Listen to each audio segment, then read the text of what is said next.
নমস্কার, চুমকি ব্লগে তোমাদেরকে সবাইকে স্বাগত জানাই। তো আজকে আমি বাজারে গিয়ে নিয়ে আসছি রৌ মাছ, তো এই রৌ পোয়ালি। তো আজকে আমি তোমাদের সাথে শেয়ার করব রেসিপিটা, তো তোমরা সম্পূর্ণ ভিডিওটা দেখতে থাকো। এখানে আমি হলুদ আর লবণ মেখে ভেজে নেব আগে মাছটিকে। এদিকে আমার তেল গরম হয়ে গেছে, এক এক করে মাছটিকে দিয়ে দেবো আমি।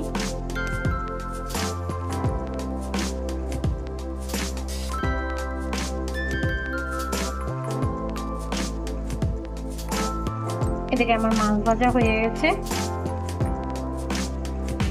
এখানে আমি আগের থেকে মশলা করে রেখেছি গোটা জিরা, ধনিয়া, কাঁচা লঙ্কা, আদা আর হলুদ গুঁড়ো। আর এখানে মাছের ঝোলের জন্য নিয়েছি ডাঁটা, আলু আর কোয়াশ। এদিকে আমি মাছের ঝোলের জন্য কড়াই বসিয়ে দিয়েছি, মাছ ভাজার তেলটা দিয়ে দেব।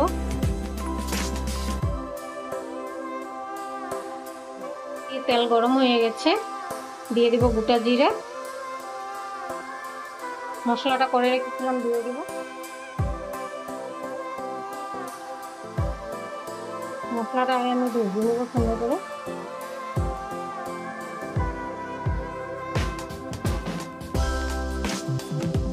মশলাটা ভাজা হয়ে গেছে, সবজিগুলি কেটে রেখেছিলাম দিয়ে দিব।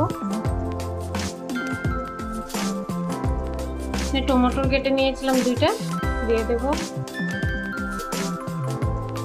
স্বাদ মতন লবণ দিয়ে দিব।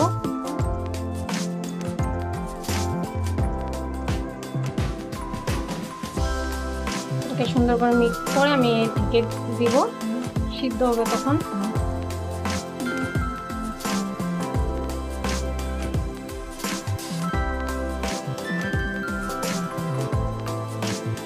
এদিকে আমার সব কিছু কষানো হয়ে গেছে। তরকারি যত কষানি হয় তার খেতে অতই স্বাদ হয়। আমি জল দিয়ে দিব।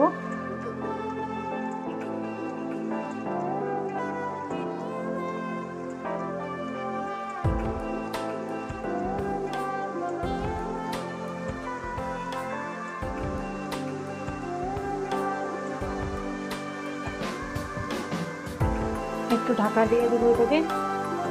এদিকে আমার ঝোলটা ফুটে গিয়েছে, মাছগুলি দিয়ে দেবো আমি।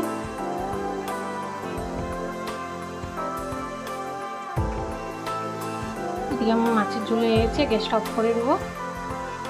এই তো আমার মাছের ঝোল রেডি।